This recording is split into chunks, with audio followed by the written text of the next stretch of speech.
Man, that looks so much better. And these sounds, I already know it's gonna feel better. So first things first, you wanna disconnect the negative terminal in your battery. You pretty much just unscrew this with a 10mm ratchet and then take this off. All right, so use my pick tool and just kind of punch a nice little hole in that. All right, so it did take me like 5 minutes to do that. You kind of want to go in and then you kind of feel the spring like right there.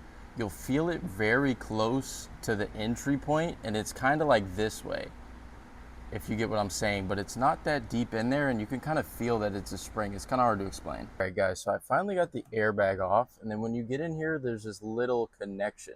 Pretty much, I can't really record it while I do it. You want to take a flathead and kind of push and pull at the same time, but I'm gonna do it with a screwdriver. All right, that was actually extremely easy. Basically, there's this little like pin on the top of the bag.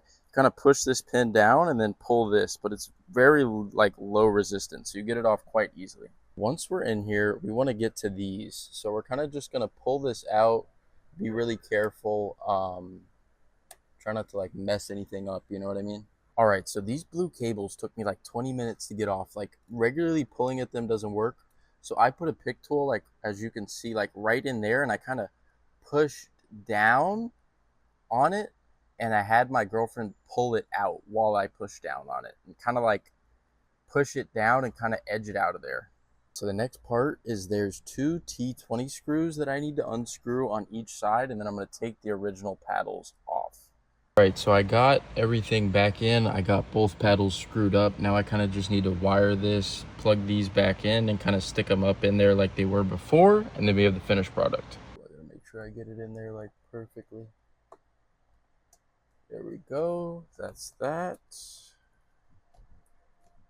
And then I guess we line this up and then push it on. Man, that looks so much better. And these sounds, I already know it's gonna feel better. Well, if you guys did enjoy